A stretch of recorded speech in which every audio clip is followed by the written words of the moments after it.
Hi, this is Lucia with The Art of Love. I'm a dating and relationship expert specializing in helping you get your ex back or to get over your ex.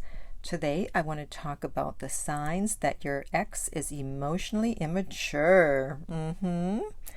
You often hear people describing their exes as selfish or narcissistic, but maybe it's actually emotional immaturity instead.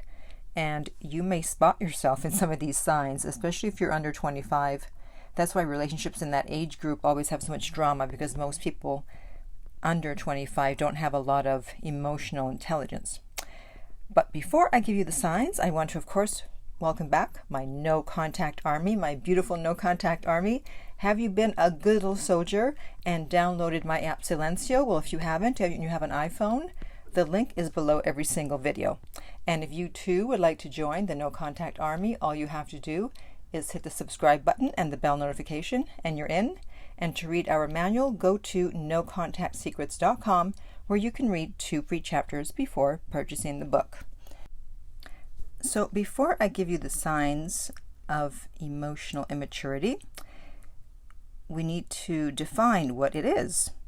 It is the lack of or low emotional intelligence, otherwise known as EQ.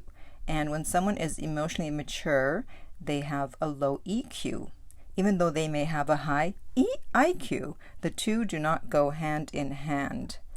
And to give you a definition from Psychology Today, they say a person high in EQ is not impulsive or hasty with their actions. They think before they do. That translates into steady emotional regulation, or the ability to reduce how intense an emotion feels. Taking anger or anxiety down a notch is called down regulation. The emotionally intelligent are able to shift gears and lighten mood both internally and externally. And I always hear people say, oh, well, you have to learn to control your emotions. No, you don't have to learn to control your emotions. You can't, and nor should you try. But you need to learn to control your reactions to your emotions. That's where the problem is. It's not the having of the emotions, because we all have the same emotions, anger, fear, etc., but it's what you do with those emotions that determine whether you are emotionally mature or emotionally immature. Okay, so let's get started. And by the way, if you want to see emotional immaturity in action, just watch any of the Real Housewives show on Bravo. Those women do not hold back, and they do not regulate their emotions, whether it's for the camera or even worse. That's just who they are. That is a great example of emotional immaturity. Okay, so these are in no particular order.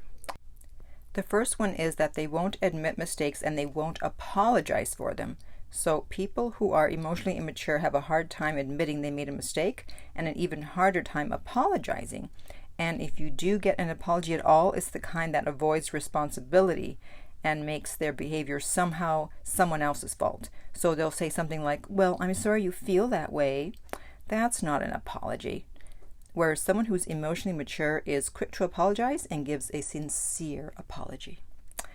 The next one is name calling. Name calling is definitely a sign of immaturity. And as you get older, you realize there's really no point in doing that. It doesn't get you anywhere, and it just leads to hurt feelings.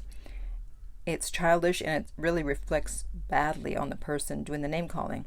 Luckily, I never date people who name call, but I know that if someone were to do that to me, the conversation would immediately be over. I would say, all right, this conversation's over. And when you learn to communicate in a mature way, we can talk again. So do not let people get away with name calling. The next sign is that they get defensive when confronted, no matter how nice the confrontation is.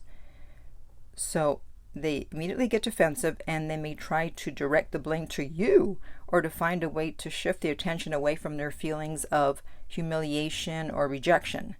And that's because they haven't learned how to articulate their feelings. So it's easier to just react badly rather than address the situation calmly. The next sign of emotional immaturity is overreaction. I think we've all been there. And emotionally immature people constantly overreact rather than respond because they're not in control. They haven't learned to regulate their emotions, and so every little situation turns into World War III, and that becomes exhausting for anybody having to deal with them. The next sign is that their self-worth is dependent on the relationship.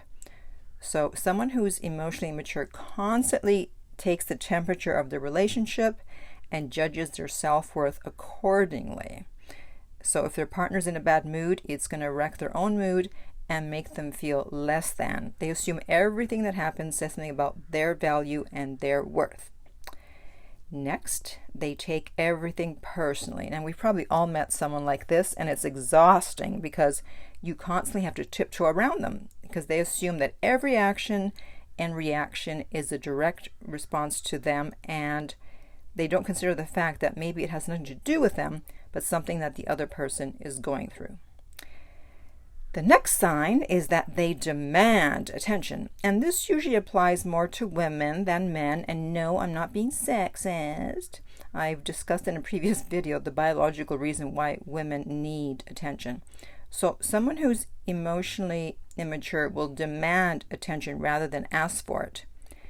This is someone who doesn't want you to spend time with your family, your friends. They expect you to drop everything and be with them at any time of the day or night.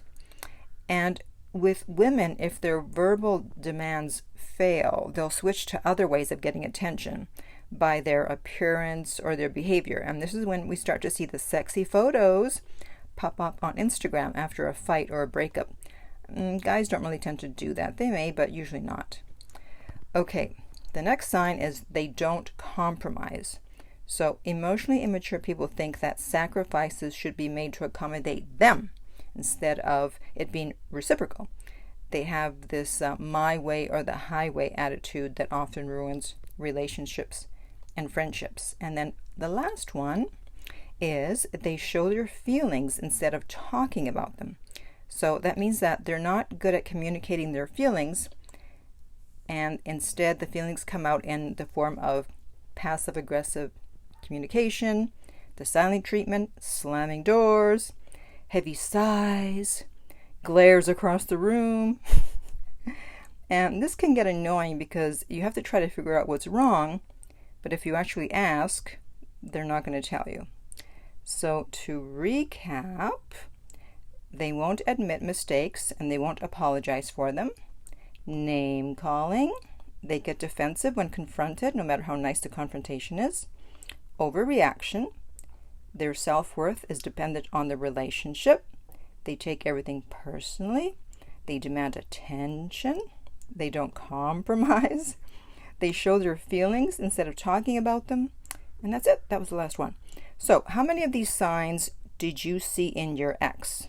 And for those who are bold enough to admit, how many of these signs did you see in yourself? And in the meantime, if you would like my help to get your ex back, or with any aspect of dating actually, you can contact me at theartoflove.net.